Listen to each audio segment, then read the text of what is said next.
This is VSiN, the sports betting network. Follow the money. That's what I always say. You always follow the money. Yeah. This is Follow the Money with Mitch Moss and Paulie Howard on VSiN. Here we go. Welcome in. Follow the Money on VSiN, the sports betting network. Mitch Moss, Paulie Howard with you. We're live in downtown Vegas from the Circa Resort and Casino. Big program lined up today. A great night of sports following an amazing weekend of sports. And we have super solid guests, as always. Nick Whalen in 30 minutes. His look at the Monday Night Football doubleheader. Warren Sharp in 90. His best bets for tonight as well. Reaction from Week 7 that we watched yesterday. Ira Kaufman has covered the Buccaneers for a long time. We got to get the lowdown on these injuries for Tampa Bay playing at Detroit tonight. We have a Game 7 of the ALCS, Paulie. This is absolutely fascinating. And I don't want to overreact, but that game yesterday afternoon in Denver takes the cake. You can have your Arizona blowing the game to Tennessee. You can have Green Bay blowing the game to the Cleveland Browns. You can have the Green Bay-Dallas tie. I got the entire list of all the crazy, wacky games. Buffalo-Baltimore week 1. It was so bonkers yesterday that I wanted to make sure I didn't miss anything from this game. And I went back and I watched the entire fourth quarter this morning, and I paused the game just so I knew that I wasn't going to miss anything with the notes. That's how wild it was. And the improbability factor there for the Giants to blow that game in Denver, win it, completely off the charts. The Giants led 19-0 in the fourth quarter and 26-8.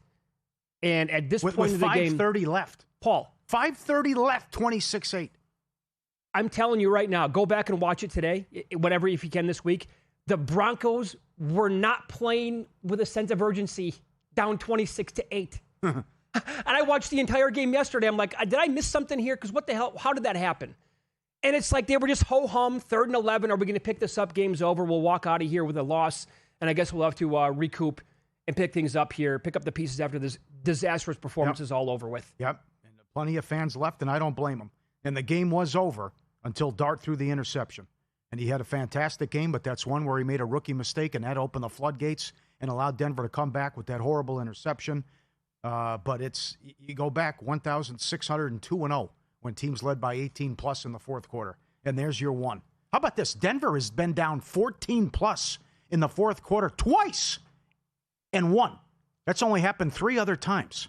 We're not even halfway through the season, and they've done it twice. Yeah. So between Peyton losing his mind, running out on the field at the end, everything worked out with how that ended. You thought they were going to lose the game there as well, which I know you'll get to coming up. But you're right about the how improbable it was from an in-play standpoint to be getting shut out, and then you score 33 fourth quarter points. I mean, the Giants were just devastated and couldn't even put any thoughts together afterwards about how they were stunned and let one get away. Can you imagine what that flight was like last night? Not a word. Oh, my God. How do you say a word after that? You can't. You can't. The kicker probably has to hide, too. Well, he had to catch a Frontier flight back, I think, Yeah. from the rest of the team. So, again, what you said there, by the way, that's the most of all time. 33 points in the fourth quarter when you were held scoreless through 3 quarters. Most of all time history of the league. So, to get the whole thing, though, and how absurd that entire fourth quarter was, don't forget about the deflected pass that resulted in a 41-yard touchdown for the Giants. That was with 10-14 left in the game.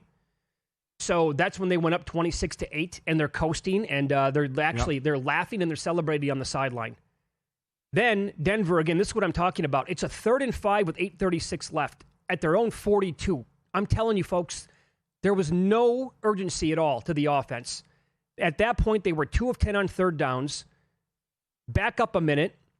They're actually backed up at this point. It's a 3rd and 11 for the Broncos eventually, later on in the drive, with 7:12 left in the game.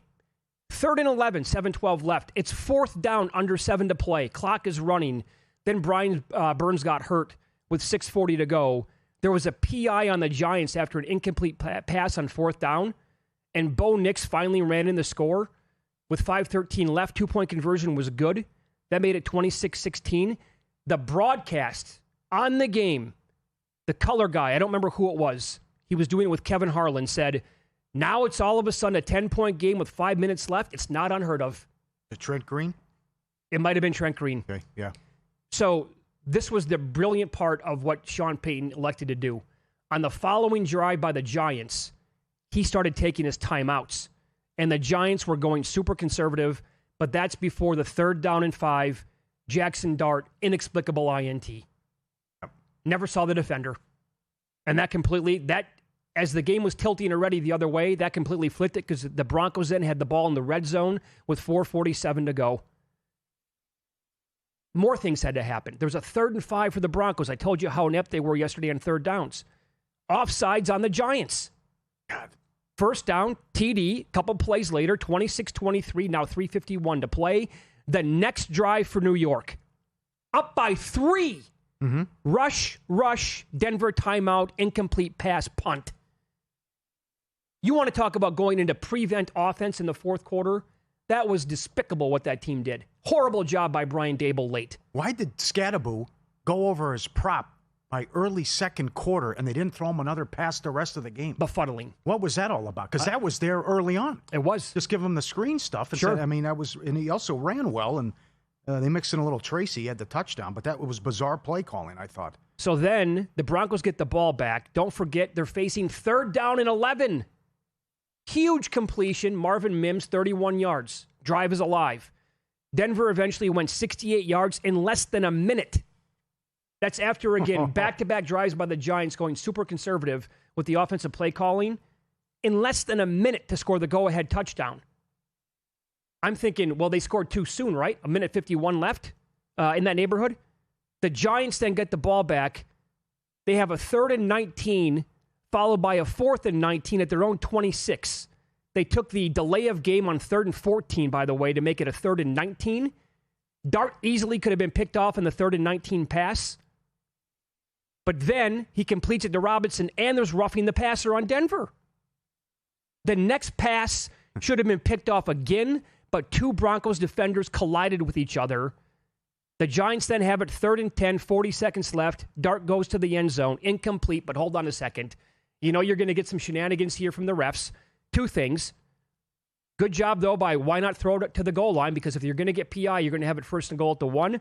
But also, that was a very questionable call for the referees to decide the game potentially there. I agree. Then, Dart scores on the next play. The referees ruled that Dart was down, and they kept fighting it. Like, no, we scored. They actually wanted him to be ruled down. They win the game if he's marked down at the 1. I totally agree. Yeah, they're going to win the game. There's not enough time. But little did they know, okay, they're going to change the call on the field, touchdown, and then the place kicker who's out there because of Graham Gano's injury trots out there, misses his 2nd extra point of the day. And that's what I'm saying. Yeah. Now there's clearly way too much time left. You're playing in Mile High City. You got 30-plus seconds left. And this guy can make it from 60-plus yards. You make 1 completion, maybe 2, and that's pretty much what happened. You can't give that up, though. A 29, that wasn't even intended for Mims. No, it was not. It just went right to him. It was somebody else. You can't have Mims, and the other guy was open too. But it falls right in his lap for 30 yards. And then you jump off sides again, and then he hits Sutton, and then it's just ball game. I mean, at that point, he becomes a chippy from 39 yards. It was awful how they handled that. The whole quarter defensively. It's a nightmare. Sure. And that's why Daboll's probably got to go. Yeah. I mean, it's just that's improbable. It's never happened before. You just can't. You can't give up 33 points when they haven't done anything, and you stop them, and you come back and score, and you give it right back. Sure. It's horrific. They had 8 points the Broncos did midway through the 4th quarter, and they weren't even trying to win the game. And the Giants just said, are you sure you don't want to win this game? Because we're about to give it to you. And think about this. There was 1 entry at Circa Grandissimo, $100,000 entry on Denver. What do you do if you're that person or if you're that group? You have to follow him. You have to track him like L.A. Jones. When L.A. Jones ended up winning and he didn't know he was still alive, and his proxy had to point out because he entered the wrong team on accident. And he thought he was out with the Thanksgiving game. You have to track this and see if this person continues, because it's a free roll now. You're done. You have no business being in this contest. And I thought palm readers and other people were involved in regular Circa Survivor. I mean, it's just how many lives and how many breaks can you catch here? Well, we're looking at 400 plus on Denver getting whacked in the regular Circa Survivor, and then 100 and some on Green Bay, combined almost 600, and they both come back to win the game. Also, don't forget, I mean, do you even watch the second half if you're that, or the fourth quarter? If you have that entry? If you have that entry on the Broncos? No, you shut the game off. I left the game. Of course you had to leave the game. The Dallas game was wild. The Packer game was crazy. There's too much other stuff going on. You gave up on the game. The game's over. They're not coming back. Yeah, I kept it on. I kept my eyes on that game. They wouldn't put them away. No, they couldn't. They couldn't put them away with all that, with how well they moved the ball on offense, and still they went in prevent mode, and they couldn't really put them away like in terms of like 28-0, 27-0, and then the missed extra points left the door open. Paulie, I'll give you another one too. That is a kick to the stomach because they have a very difficult schedule remaining for people who bet the Giants over 5.5 wins. That game is banked in your mind. Yeah. But now they still got to get 4 against that schedule. How do they turn around now and get ready for Philly? Great question. Because as we talked about yesterday on the pregame show with the tailgate show, you're thinking it's not crazy, even though the schedule's difficult, but you're thinking playoffs if you win this game. What I was watching yesterday, that team could do some serious damage. I mean, no one has done that to Denver's defense. Denver had the best defense in all these categories and numbers that we ran off. And they're getting whatever they wanted, even without key players. So you beat Philly, you beat the Chargers, and you beat these guys. Right? It's not crazy to think playoffs if you get out of there with a W. Absolutely not. And their odds, by the way, during that game and in the fourth quarter, they were dropping to win the division. I took a little bit on the division when they looked amazing in the first 3.5 quarters. And then, sorry, guys. Monday Night Football doubleheader is coming up next. This dude has been nails after a loss. We're talking straight up and against the spread. I'll tell you who it is next.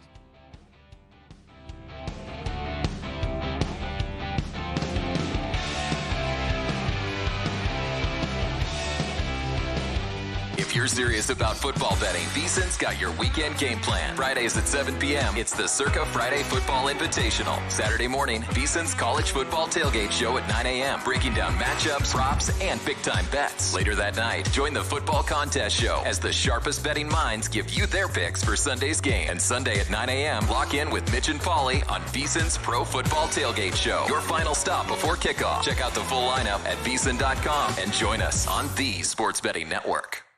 So, Paulie, have you had a chance to read the VSiN Daily yet? Yeah, came in at 3 a.m. What's Bill doing up that late? Well, rumor has it starts off with a 12-hour meditation session. Then he just pours himself over film and live TV, really focusing and taking it all in.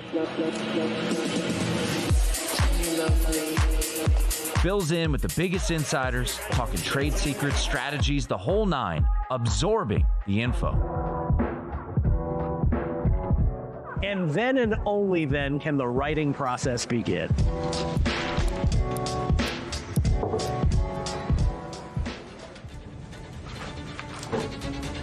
In Las Vegas, Bill's late night becomes your early morning. Wake up to the very latest betting insights in your inbox with the VSiN Daily. Sign up for free at vsin.com/newsletter. Responsible sports betting starts with a game plan. That means stick to a budget. Keep it social by playing with friends. Learn the game and know the odds. Play with trusted legal operators. And if you need help, reach out. If you're getting in on the action, visit haveagameplan.org to learn more.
This is Follow the Money on VSiN. Man, tonight, on paper anyway, awesome sports night. The Monday Night Football doubleheader. Look at this. The Lions are up to 6.5 at FanDuel and at other books. And the total is 53.5. Off of that loss at KC last week in prime time. Here's the guy I was talking about 5 minutes ago. It's Dan Campbell. You go back since 2022, 12-4 straight up and ATS after a loss. At home after a loss, 9-2 straight up in ATS, covering by 12 points per game in those games. 10-2 ATS off a loss of 10-plus points. And I'll add one more to it. 10-2 ATS off a 2-game road trip, winning by 13-plus points per game on average. Yeah. Incredible. We shouldn't have gone that far back. I mean, it's been 11 in a row what he's done after a loss, and they haven't lost back-to-back since 2022. So the 50-game stretch here, he's talked about how resilient these guys are, and he's right, that they always respond after a difficult loss and get it done. And then you have the first team in history to win 4 games by 3 points or fewer in their first 5. The Cardiac Kids. Right. And at least you got good news that there's a possibility that Egbuka could play. And I know fantasy people and people with futures are holding their breath on this one tonight. I wouldn't play him just because it's talking about a hamstring. I probably would not either. And I'm the guy holding a big ticket on him to win the Offensive Rookie of the Year. Because you can just make it worse here, and then we won't see you for 6 weeks, whatever. But they have given Baker problems in his career. We go back to what happened last year, and they were horrible in the red zone and all the turnovers when they lost that game at home. A couple years ago, they beat him in the playoffs, and then they shut him down in a road game a couple years ago as well. So he has struggled against them, but the big question is, what will it look like with his weapons and who's available and who's out there? At least you have Evans, but it hasn't mattered with this guy. And now you're talking about all these injuries, and you're down a couple guys, several guys with the Detroit defense and how they can respond and see if they can get stops. Are we on the same page here? Are we thinking a big game incoming from Jared Goff? Well, if I know Dan Campbell, probably. If I know Dan Campbell, though, I would say you have to bet Goff anytime touchdown 15-1. Come back and do it again? Absolutely. And stick it to the league. That's what he'll do. That's exactly what Dan Campbell will do tonight. And I would be surprised if they do it on the first drive again.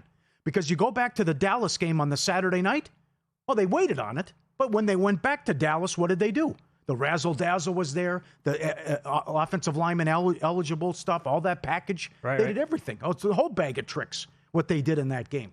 So I think he'll come right back today. And if it's not first touchdown, he'll do it again at some point. Should we see if we razzle-dazzle. Should we try to get $5,000 down on Jared Goff to score the first touchdown?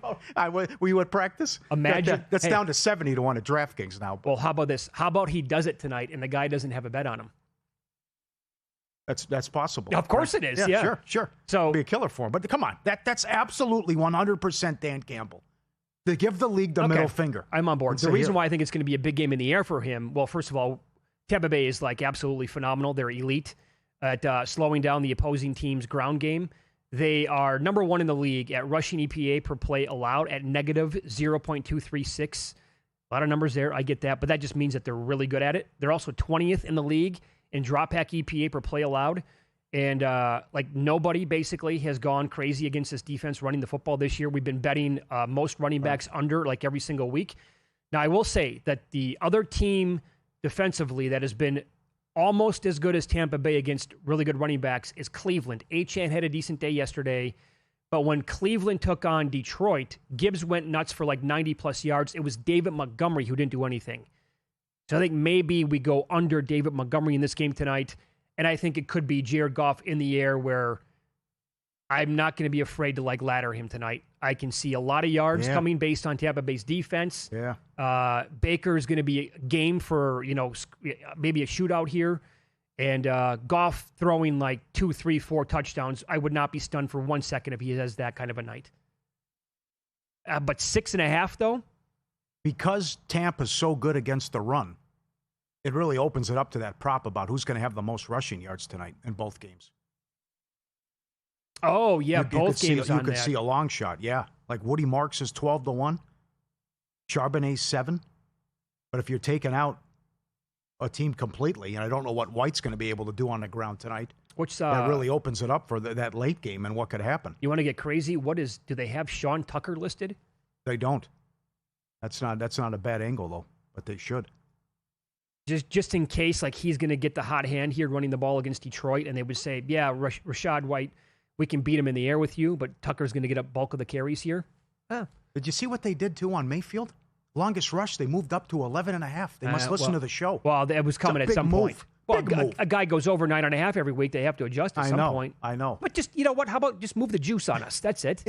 I'll pay a little bit of juice on that. I love the 9.5. So did I. Yes. Because the quarterback knows I just got to get the first down. Yeah. You know, like when I used to play, put the head and the shoulder down and pick up the first down and just see that's 10 yards. That's the prop. Now, was that real life football or was that like Tecmo Bowl or when you played there. what? You were there. Mouthpiece went in the 6th row. Oh, the Gladiators game. Come on. Yeah, okay. I got the ball in the end around. Come on. But that's, listen, I think this team's awesome. I know it was a fluke what happened in week 1. Where's this Green Bay defense now? Come on. We can't stop Brissett. But if you're the big boy in the NFC, you got to beat these guys and respond after a tough loss. And how everyone saw you have a bad second half against Spags in Kansas City. And with Tampa Bay, I'm telling you, if they win this game, I want those odds adjusted. When I come in tomorrow, I don't want to see Mahomes favored to win the MVP. You see where he's at right now? I don't want to see it. It's outrageous. It's plus 150. Yeah. They still have 3 losses. He didn't play well. I don't care. Oh, people hurt. This guy's throwing to 6th and 7th string wide receivers. As the listeners have tweeted in, they're taking guys out of the stands, and he's putting up numbers. If he can go through this gauntlet and now win again after he beat San Francisco, this guy has to be favored to win the MVP tomorrow. Well, if he puts up numbers tonight and they outscore the Lions and win the game, and let's say, I don't know, whatever, it's 275 yards and 3 touchdowns, no INTs, of course. He needs to be the favorite and probably odds on. I don't know if he will be or not. By the way, he's thrown to a guy last week who is his 6th or 7th receiver, who thought the crowd was chanting MVP at him. Yeah, Tez. You can't be serious with this. Yeah, great audio. Absolutely. He's like the looks on the flavor on his opponent, his teammates' faces. Not for you. It's Baker. Come on. DraftKings has up. Will JSN break the record? 1965. It's plus 750. 9 for 124, 8 for 103, 5 for 96, 8 for 132, 8 for 162. You know what? Up to AI loves him over again. Why not? They think he's going to have a $110, 107 in this game. Absolutely. Come right back with JSN until someone can slow him down. I guess the only team that did it was that slow first half against Arizona on the Thursday night game. No, let me ask you this. Do you know if that prop is offered before the season starts? Like record breaker prop? Will anybody have? Yeah, that was available. Was it? And remember, you were on vacation. Charge came on, and this was his favorite prop. This guy was like in the 950s. Oh, that's right, yeah. He goes, there's no way JSN's not going to have 1,000 yards. Because I wonder what that, Paulie, at some point, like with more passing, like that record is going to go down. I know now with kickoffs and teams getting the ball like at the 35-yard line all the time can take back from that. But so, like Cup was ridiculous a couple years ago. The pace that Puka was on this year, at some point, a receiver is going to have 2,000 receiving yards. Mm-hmm. Like it's going to happen probably in the next couple of years. Yeah. What's the price on him right now, you said? Plus 750 to break the record. That's at DraftKings. Good write-up from Zach Cohen today, VSiN.com. When under McDonald, when the total's between 35.5 and 42, he's 8-0. Very good. And winning by 11 points per game. So Seattle, 8th best in pass rush win rate. Houston, all their offensive line issues, 29th in pass block win rate. They're only 3. But why do they struggle so much at home? They've won 9 in a row on the road. What's the issues at home? And what a night for Seattle. Oh, boy. You better have 2 TVs tonight in Seattle. That one's tough. The good thing is, thank God it's not a Mariners home game. Yeah, no Would have kidding. to move one of these games. But it's an unbelievable night for Seattle. So I do have 2 bets on that game. It's the guy that you mentioned there, Woody Marks. I bet him because Seattle has allowed a ton, like the most going into the week, most receptions and yards to running backs in the air. So Marks is, and this is the second time I'm going to war with him. The first time I lost, but Nick Chubb is not the receiving back there for Houston. That falls into the lap of Woody Marks. So I bet him over 2.5, and the number I bet was 12.5 when I had that in pocket last week.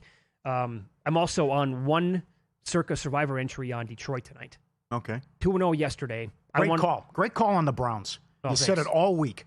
They would blow them out, run the ball with Judkins. He had the long run. Nice game plan by McDaniel on the element. How does Achane no touches? Waller leaves with an injury.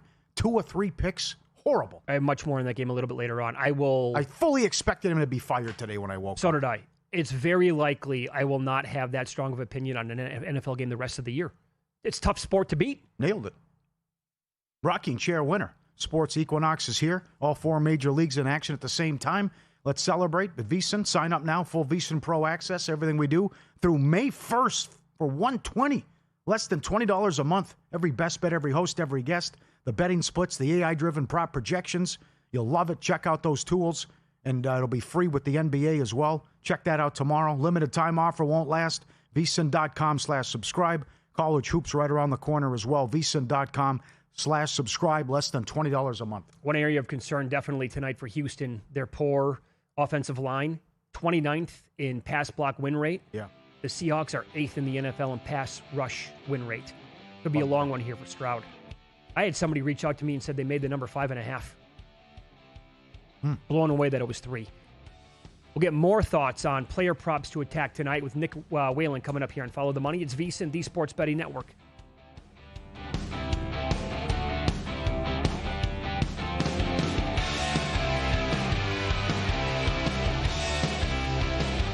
Got a good thing coming. Just wait and see. It's a good.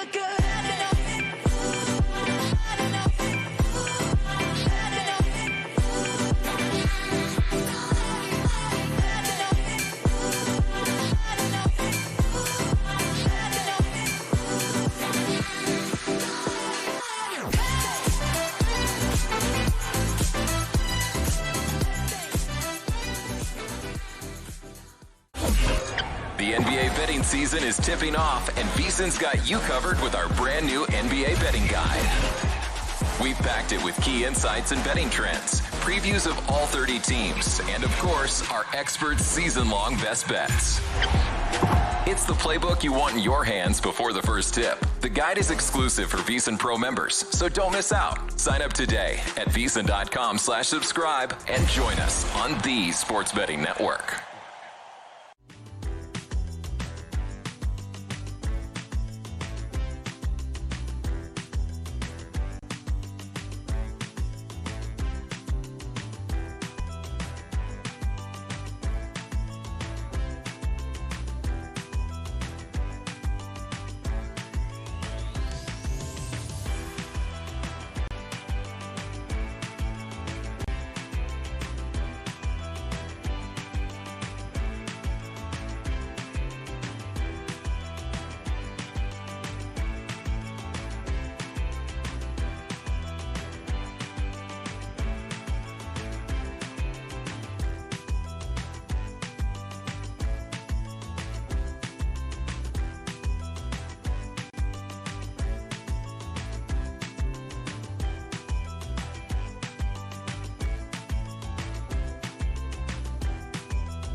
This is VSiN, the Sports Betting Network.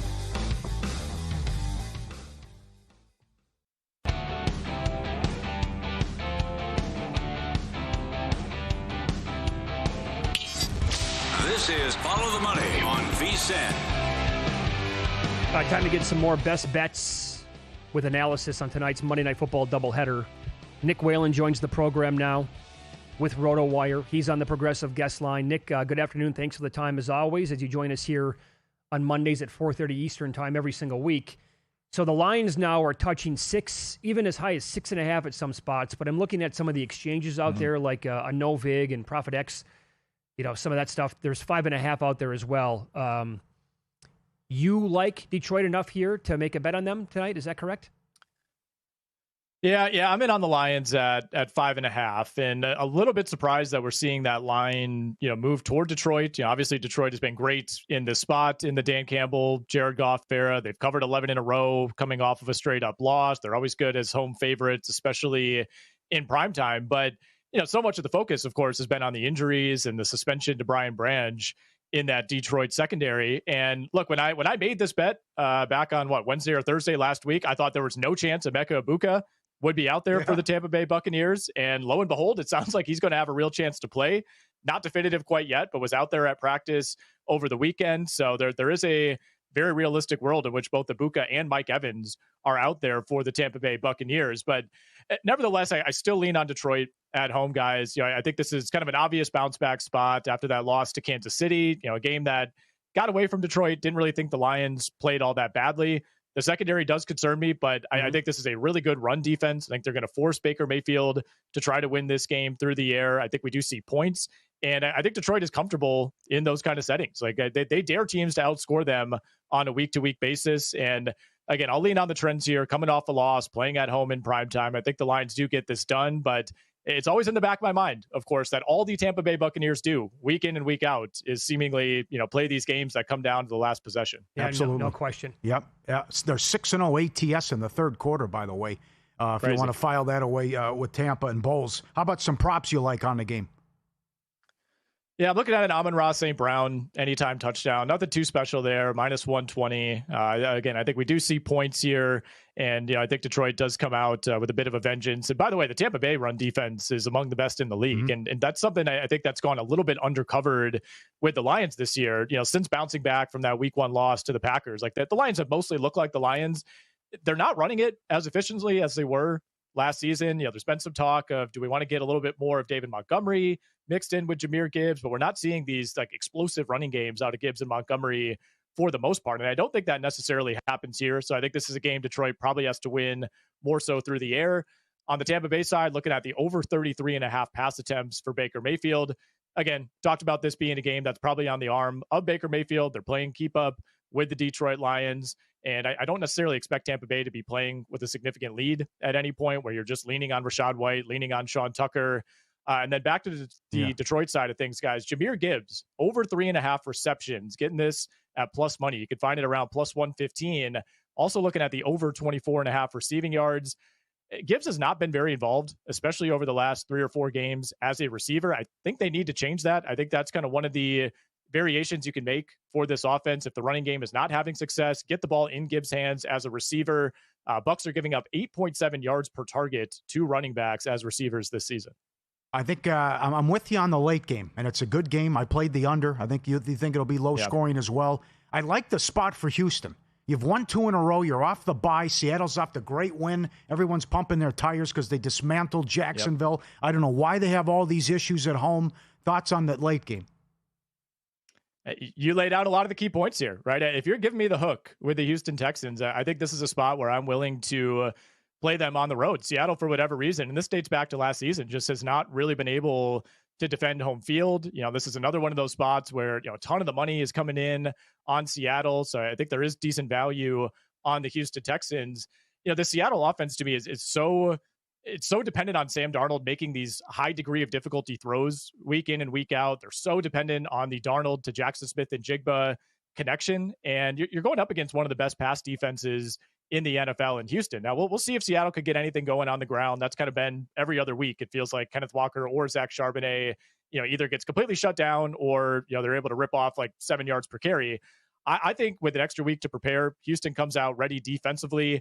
I don't put a ton of stock in what we saw offensively from Houston in that Baltimore game, with all the injuries that the Ravens were dealing with. So I think if Houston has a chance to win this game outright, if they have a chance to cover the 3.5, they absolutely need to keep it low scoring. And I think Derek Stingley is the type of player that could finally limit Jackson Smith and Jigba. It's not often I would look at it, an under 88.5 receiving yards for JSN, but I think this is probably the toughest matchup he'll face so far this season. And really the path for Houston is something they've done a few times already this season, even with the offense sputtering. They played the Rams to a 14-9 game. It was 20-19 against Tampa Bay, 17-10 against Jacksonville. Obviously, we need a closer final score to cover that 3.5 on a couple of those, but this defense is no stranger to slowing down elite offenses. Yeah, 88.5 is always a high number to play pretty much for anybody, especially when you're taking on a really good defense and an individual defender who is like borderline elite, if he's not elite, in Derek Stingley. So, okay, if you don't want to go to war with JSN, or even if you're looking at the under, which guys do you think pop in this game tonight? Yeah, just a couple of things I'm looking at on the prop side of things. Nico Collins over 5.5 catches is something I would look into. He is the offense essentially for the Houston Texans. If they have any hope of getting to 14, 17 points in this game, it's hard to imagine that he's not a big part of that. And Seattle's hoping to get a couple of those pieces back on defense, but it is a secondary that has been vulnerable. Abuka, Brian Thomas, Ricky Pearsall, Marvin Harrison Jr. have all had big games against that secondary. And then on the Seattle side of things, if you're interested in softly fading Jackson Smith and Jigba, and you think Derek Stingley, like I do, does a good job against him tonight, I think you have to look at some of the secondary options in that passing game. So over 3.5 receptions for Cooper Kupp is what drew my attention. Again, you have to look elsewhere beyond JSN. He's gone over this number quietly in 3 of 6 games so far. And again, I don't necessarily trust that Seattle will be able to run the ball. And I think the passing volume will be there. It might not be an overly efficient night for Sam Darnold, but over 3.5 catches for Cooper Kupp is the play. All right. How about a futures question? And we talked a little bit of futures yesterday. The Patriots are down to plus 125 to win the division. They're 5-2. Mays bet incredible, 21-23 yesterday. They have Cleveland, the Jets twice, Miami, Baltimore, the Giants, and the Bengals still left on the schedule. Do you think they win the division?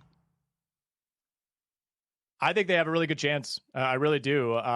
Buffalo to me is still the better team, but I think a couple of those remaining games that the Bills have look a little bit more difficult now than they did even 24 hours ago, or certainly 2 weeks ago. Like that Chiefs game, for instance, looks completely different now than it did 3 weeks ago. Yep. That Eagles game, with Philly getting back on track against Minnesota, all of a sudden that's a scary one. They still have Tampa Bay on the schedule. I mean, we knew New England had an easy schedule coming into the year, but I think it's gotten even easier with how some of these teams have cratered, right? I mean, we knew the New York Jets would be bad. We didn't think they'd be this bad.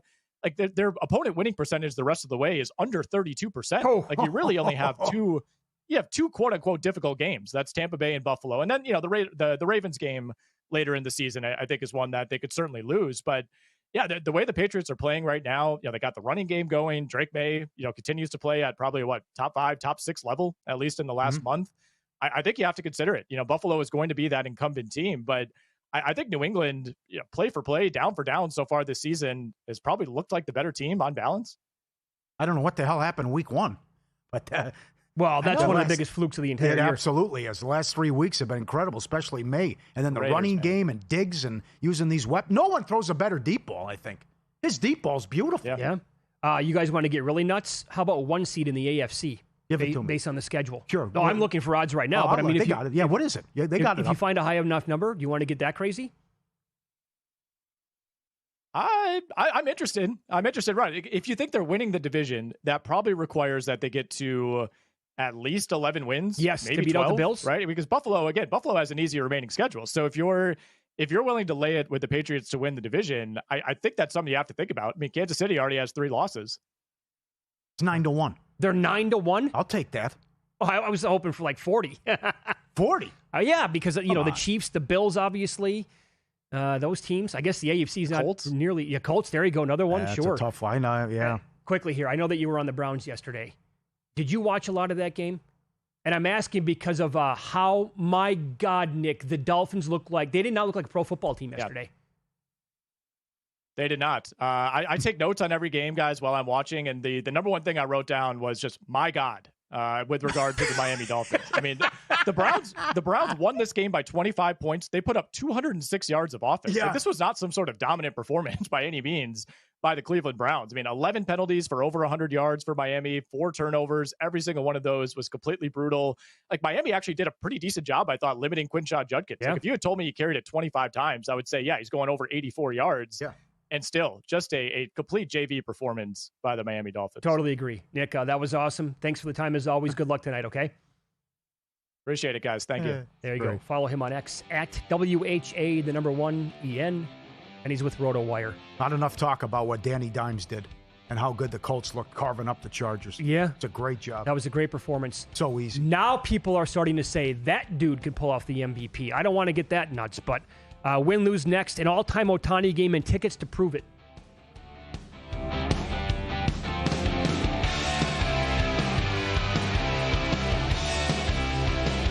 It's that rare time of year when all 4 major sports are in action, the sports equinox. To celebrate, VSiN is giving you full access to VSiN Pro all the way through May 1st for just $120. That's best bets sent to your inbox daily, betting guides for every sport, AI-driven prop projections and matchup tools, and every VSiN show live through the VSiN Watch app. Lock in the sports equinox special today at VSiN.com/subscribe and join us on the Sports Betting Network.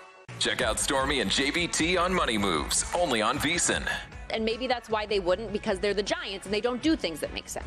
Out of all these divisions, this is the one that I am the most curious about because I do think there are positive signs for the Bears. They'll take you on a fun, fast-paced journey, weaving in everything you need to know to make an educated bet, while also not shying away from the excitement of a same-game parlay sweat. Money Moves, weekdays at 2 p.m. Eastern on VSiN, the Sports Betting Network.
Win Some, Lose Some is sponsored by the Sharp Plays.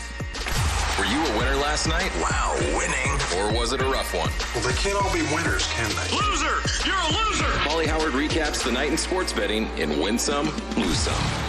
An all-timer Friday night, historic what Ohtani did, and the bets and tickets to prove it, as history was made. Plus 550 win MVP. We talked about it on Friday's show. He'd done nothing in the series. And you texted me, I hate this guy.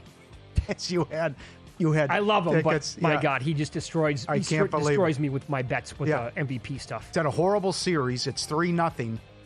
They're going to sweep Milwaukee, who set a record for futility. They hit 118 in the series, and he gets it. I'm holding Snell 30 and Edmund 80. Edmund's down to like 5-1 or plus 750 at certain books. Real chance there. Yep. And then Ohtani's like, I don't think so. Not tonight, pal. Home run in the first inning, 4-1. 2 home runs, 16-1. 3 home runs, 125-1. Somebody had this. 2 home runs and 10 strikeouts, 120-1, 100-1 in that range. Longest home run of the game, 4-1. Yeah, that's like the longest home run in the history of Dodger Stadium. No kidding. We talked about this on air at Caesars. Strikeout the side in the first inning was 8-1. Home run and strikeout same inning, 15-1. See, that one made so much sense. And when we brought it up on Friday, I went to bet it. And for some reason, after the ALCS game started, they took it off the board. I couldn't find it anywhere. Yeah. Oh, my God. Suarez to go deep, 50-1. Grand Slam, 10-1. Suarez, 2 home runs, and Ohtani hits 3. Somebody had it. $5 paid $32,000. Who thinks of this stuff? How do you have that? What do you do with the money? $5 to win $32,000. 2 from Suarez, 3 from Ohtani. My God. That's the definition of found money. It is. First touchdown early games, Eagles 6-1. 5 passing touchdowns by a quarterback, yes, 4-1. Stafford did it. Shutout, yes, 4-1. Yeah, of course. Fewest points, Raiders 6-1. Lowest scoring game, Jets Panthers plus 850. Should have been stronger on that one.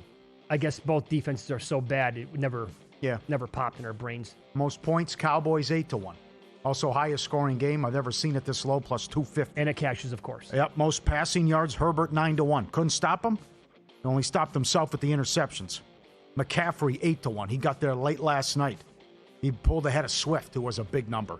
Smith, Devontae Smith, most yards receiving, 40-1. He goes off in the win. Well, our buddy Paul Charchian has been phenomenal this year in football, and he had another really good week on Thursday last week. That one, he even texted me. He's like, oh, boy. That's the most receiving yards ever by Smith, and he loved him to go under. Yeah. It happens. It happens. Like Rams-Jags first touchdown. Mumpfield, 70-1. First touchdown of his career. We're live on the air. We're like, who is that guy? Right. What's the name? Every Dallas first half has gone over. 7-0. And I'll get to the Saints in a second. You could say it's a win some. Bears covered first quarter again. Yeah, so there you go. That means the Saints are now 0-7 in the first quarter and been outscored 66-16, I believe. UAB money line, 12-1. Memphis, come on, what happened? Second and goal at the 1, they couldn't score. Do I have this right? That was Chris Mortensen's son? Yes. The late, great Chris Mortensen's son stepped in after Trent Dilfer was fired, and he gets the win as a 21-point dog. Yep. That's incredible, man. Stanford 7-1. Norvell will survive the season, I guess. What happened to Florida State? SMU plus 330. Louisville plus 380. Nice job, Carson Beck. Subscribe, be part of the team. VSiN.com, our radio and podcast friends. You always want to see these tweets and videos at Paulie Does Vegas on Instagram. Send them in. We'll put you on. Let's start with BJ, who sent this in before the show. He hit Huff and Puff. He hit the major at Rivers Casino for $14,000. What a feeling. And he got the spin, and then what it landed on, I'm sure he got that. And then with the bonus, then when the big bad wolf comes in, peekaboo, there's your big boy, got the grand. Excellent job. You played this game? Yeah, Shauna likes it too. And our guy, Mike, the detective from the cop in New York, his wife, he has bad plumbing like me. He had to... Thanks for sharing. He had to go... They went to dinner, and he had to, make a run for it, and his wife had to kill time, and she hit the thing for like $12,000. But that's and these are like all over the place. This is like Ultimate X. There's one over here. Yeah, Huff and Puff. I'll show it to you. It's a fun game. Hard to get the bonus though. But in any event, that kind of stuff can happen. This is why didn't we think of this? A viewer hit a monster correlated on the Browns game. He just played every one under, and he hit a 14-teamer. Yep. Every one under. Even my boy Fannin got it because Fannin was 4.5 receptions. Waller under, Fannin under. Every guy, Gabriel, everyone imaginable in the Miami game. 140 to 1. Wow. Turned 25 into more than 3,500. But you would think at some point, like you'd think someone's got to go over. Right. I know it's going to be bad out there with the conditions, but someone's got to go over. What did Achane finish with yesterday? The rushing? Yeah. Oh, it was an abomination because I bet it over. I go, how does he not get? I think he had 20 yards. No, Achane had a big run in the game. You might double check that. Okay. Because he left that guy off the ticket. Oh, he did? Yeah. But everything else there, Gabriel, the people. He had a 20. They have a 20-yard run again. I think he ripped one off like early second quarter or something like that. But he had 13 for 82. Okay. I thought he had. I looked up. That's why he had a 45-yard run. Because I looked up, he had like 20 yards. I go, what's going on here? Okay. And I know that Gabriel's attempts, because of the weather, moved from like 32.5 to 29.5. Still no problem. Yeah. Justin sent this in. At Paulie Does Vegas on Instagram. Send him in. We'll put you on. Be the dog here. I'll sneak attack. Out at night. Yeah. Oh, there's pizza here. Oh, boy. That's a big pie. Uh-oh. Not red-handed. Then the lights come on. He drops the pizza. He looks. They got me red-handed. He looks right at the camera. They got me. And the pizza hits him on the chest and falls on the floor. Look at the face. I thought the video paused. Yeah. No, that's him. That's him. As soon as the lights come on, they know they got him. He goes, oh, boy. So he jumps up to grab the pizza, and then the lights, he freezes. Oh, free. I love it. Look at him pause. Like send that to me, 5 Luke. seconds. Send me the one from Friday, too, Luke. That's great. Yeah, look at his face. And they got me. What are you going to do? Caught red-handed. Saints 0-7 ATS first quarter. Saints from 6 down to 3.5. No good. Misleading score. The magic continues with the Bears with the turnovers. I would agree. Memphis 18 up to 22. Couldn't win the game. SMU, Clemson under 55 down to 48.5. Bad for the books. Dolphins, Browns under 41.5 down to 34.5. Peekaboo fell 37.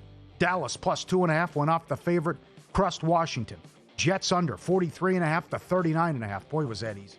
Missouri plus 3 went off the favorite here at Circa. They won in overtime.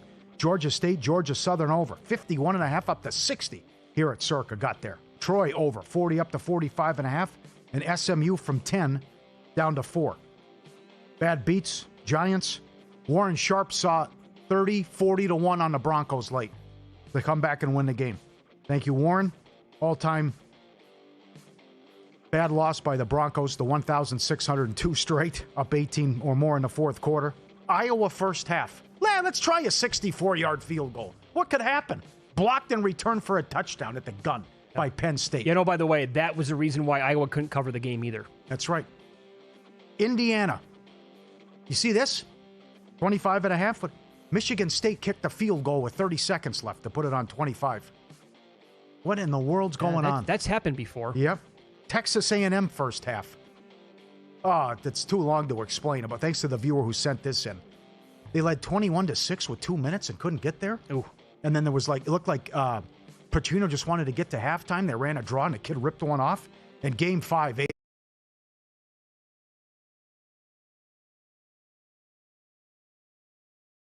CS. Brutal beat. 2-1, bottom of the 8th. Home run, rally, big dumper. Home run, Suarez, grand slam. They don't just follow the lines. They move it at the sharp plays. You're not going to outsmart billion-dollar books or full-time sharps on your own. Donated $22,000 Advanced AI. Great sources. Real-time global betting info. Alerts directly from the pros. Sharpplays.com. They've been at it since 2011. Jeff and the crew do a great job. Documented results, public logs, transparent receipts. Sharpplays.com. My brother's in town for the first time in many, many, many years. The first time he ever came to visit, he went to the window to put in a 7-team parlay in college. He's not a big bettor. Yeah. But he wants to have some fun. He went to the window to put in a 7-team parlay. 2 games that he wanted just started. Well, he then put the other 5 games in, and it won, and all 7 would have won. He would have hit a 7-teamer. He still remembers it. He remembers the teams that he bet on and the numbers. Wow. So he's out here this weekend. He put in a 5-teamer again this weekend. No. 4 are in, and he's got Auburn plus 1.5 against Missouri. Up 17-10 in the fourth quarter, and then it comes down to the stupid overtime. Yeah. But that would have been something to pull it off. Yeah. Last time it was here, and now this time again? He probably would have been like Uncle Leo. We got to do this once a week. Yeah, no kidding, right? Cashing tickets. It's so easy. I see Emeka Ibuka. His name's listed on the odds screen tonight. He's listed. But no number yet. Right. I have him anytime touchdown. He's up there. What are you seeing for that? He's on that? Hold on. In that market? Okay. Yeah, he's even money. Nope. 10-1 first. Okay. We will dive into Week 8 numbers in the NFL up next. A game has